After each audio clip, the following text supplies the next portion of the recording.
Hey, welcome back to Whiskey Neck Pour. Today we kind of have to do a little bit of a retake. We had a little bit of I don't want to say technical difficulty. We did. Our audio messed up pretty hard. So we are going to get to revisit the Blue Run Blueberry Pie bottle. Yeah.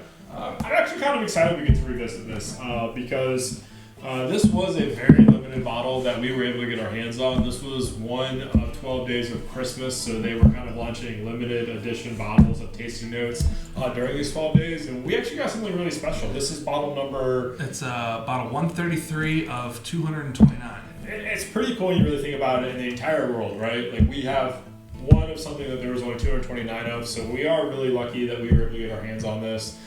Even though we did pay exactly what they were listed on the website for, which was a premium. But they came in this nice wooden box. It was kind of a nice touch, honestly, to everything.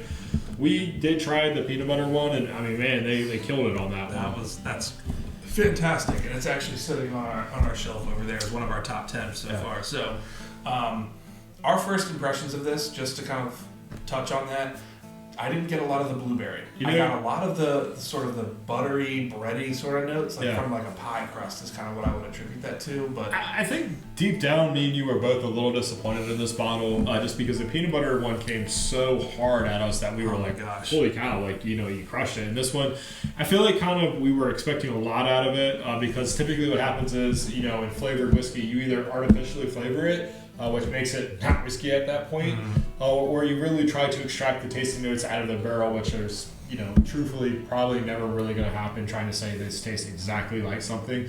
But that's what makes bourbon so unique, and that's what makes this so fun is, everybody's tasting notes going to be a little different.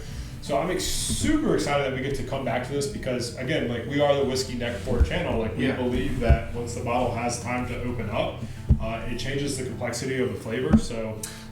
as you can see, this has had some time. I think the first time we shot this, it was a few weeks ago. So it's had probably a few weeks, maybe a month or so to kind of sit, get some air. So revisiting this is going to be interesting to see kind of how it shakes out. We'll go ahead and get this poured and stuff. A little bit of information. I know we've talked about this before, but this mash bill is 65% corn, 30% rye, and 5% malted barley. And if I remember correctly, that's pretty much the high rye build. So this is probably just a carryover of a single barrel for all of those. But at the same time, the fact that, someone did taste this in it, kind of hoping to recreate that. So I have high expectation again for this. So going for the double sipper, huh? Oh, yeah. All right, let's see here. Hey, before I get altered on this, first impression. Smelling wise, I'm truly actually picking up the blueberry smell this go around. I really am. The first go around I said sweet, and we can edit that in. Second go around, I'm telling you right now, I smell blueberry. I smell it. So here's what I'm gonna say. I don't smell blueberry, but I get blueberry gum. That's actually what they list as their tasting. Has anybody had blueberry gum?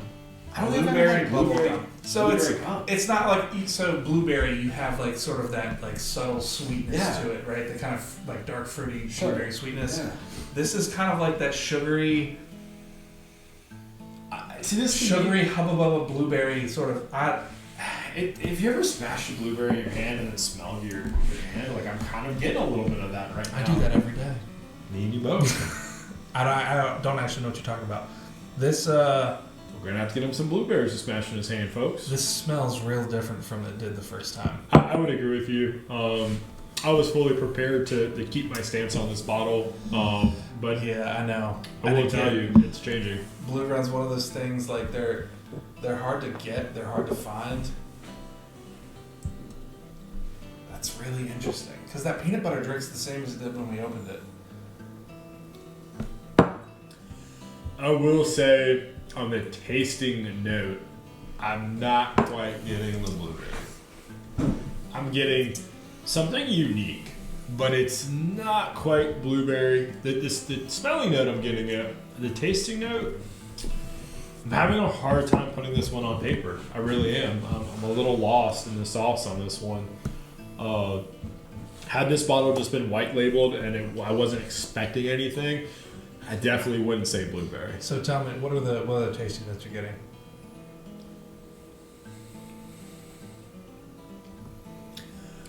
This to me tastes very much like the high rye that we've been tasting.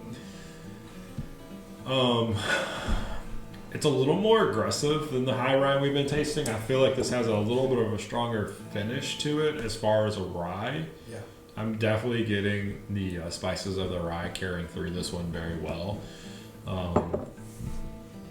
I wouldn't say flaky crust. I wouldn't say anything like that. I would probably say Hubba Bubba that's been chewed for a minute. So like you've lost the flavor, but you still know it's Hubba Bubba.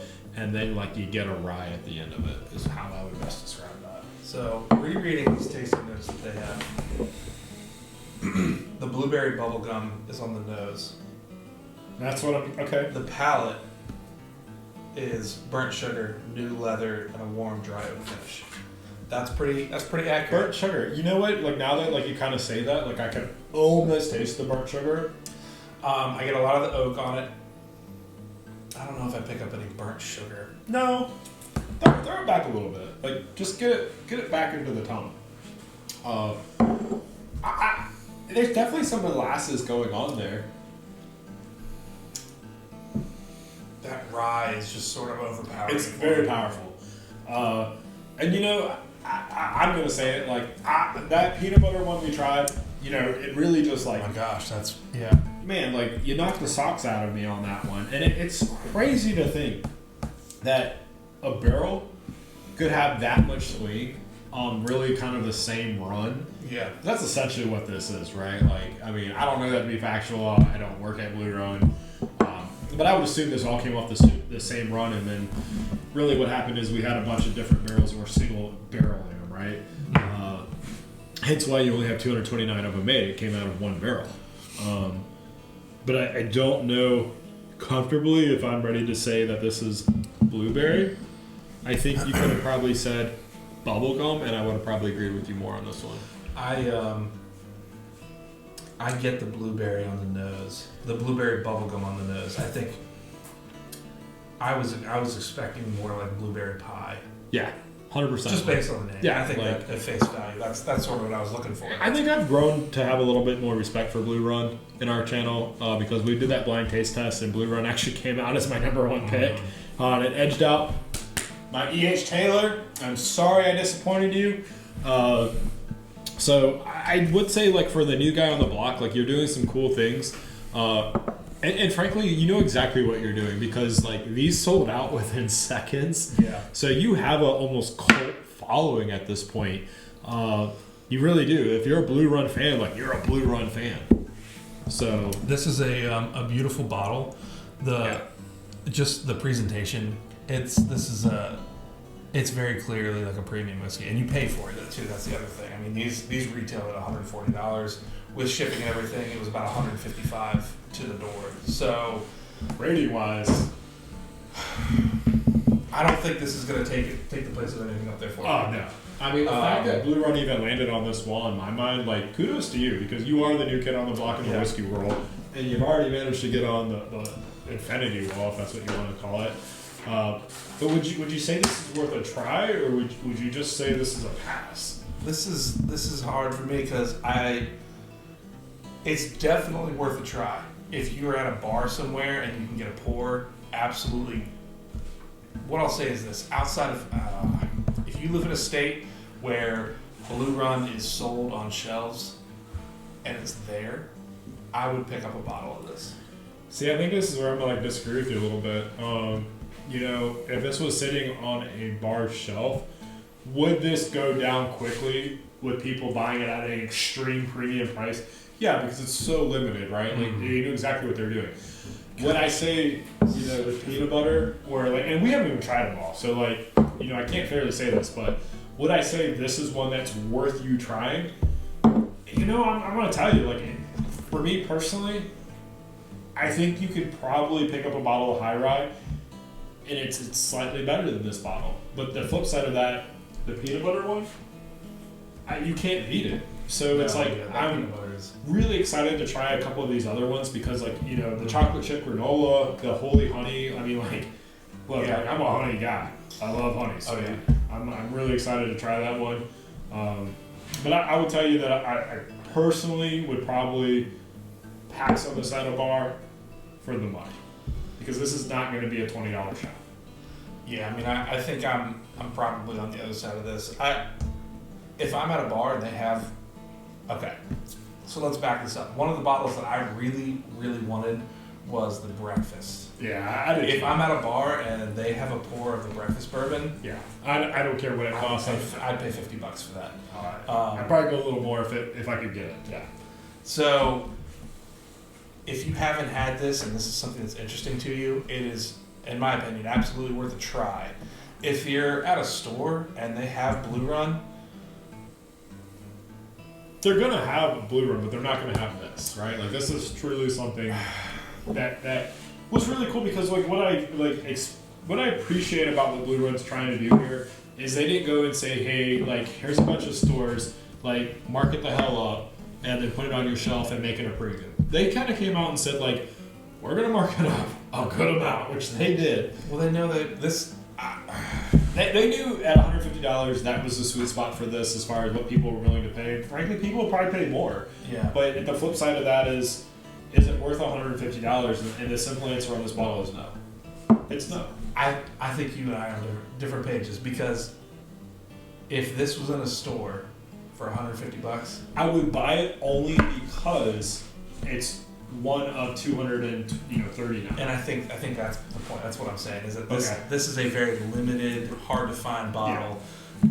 You can't find. I mean, there were 229 of these. This is one of those ones where if it's on your shelf and you have people over, they want to try it, because you just can't find it. That's a good point. And I will say this: like, I'm actually excited about what Blue Run's doing. I'm such a fan of the history of bourbon and the aging process of bourbon. So for someone new to come in and kind of, they're definitely not disrupting the market, but they're making a statement as fact that they can play with some of the bigger boys. Like, I'm excited about that, because you have a lot of older brands that have kind of dulled out a little bit. You don't really see them doing anything different. You just see them doing the same consistent thing. So the fact that you're willing to throw some crazy stuff out there and see if it sticks, like, that's cool, because that's what the bourbon community is about. It's about friends drinking. It's about friends having a good time, and like, that's what that bottle did. So you know what? I will retract the fact that you shouldn't try it. It is worth a try for sure. It's not quite living up to Blueberry Pie. You probably could have got me at Blueberry Hubba Bubba Chew Gum. I'll be honest. I think that was one of the things that threw me when we first did this. Yeah, I expected Blueberry Pie. When you say Blueberry Pie on the bottle, I'm thinking like, and it also doesn't. The friggin' picture we used, we had Blueberry Pie like immediately after we shot this. So I'm thinking, ooh, this is what this is gonna taste like. But it's really got that sweet sort of bubblegum note, but there's just this, and it's only on the nose. It's a rye. End of the day, like, you can't hide the rye. Yeah, that rye spice comes through pretty strong on the taste. I get some of the I don't get the burnt sugar. But I think the blueberry bubblegum is pretty accurate. So I get that as maybe that's probably what I would have labeled this as blueberry bubblegum. Yeah. Because, man, the nose is incredible. Either way, though, like, I think I appreciate what they're doing. I'm looking forward to trying the other limited releases one. And then, even though it's not taking any bottles down the wall, the fact that they were able to land one, I'm impressed with. So kudos to you, Blue Run. I guess we're going to officially go with...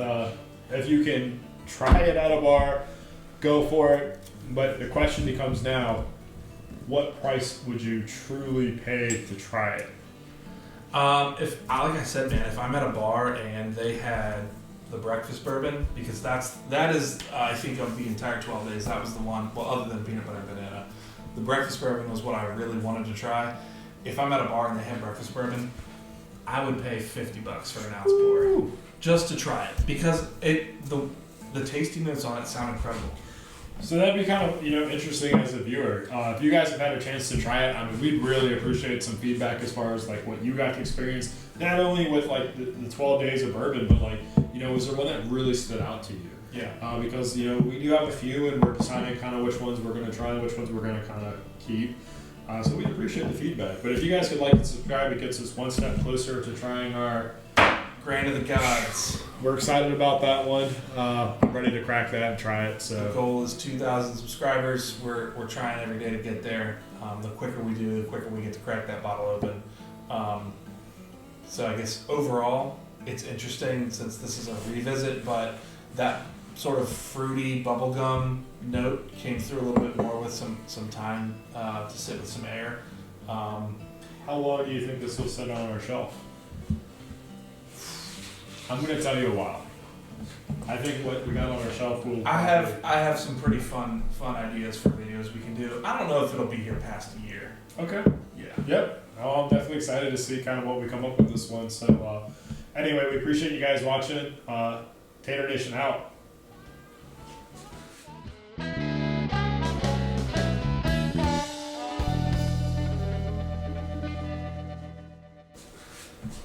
That was pretty solid. I'm actually impressed with the.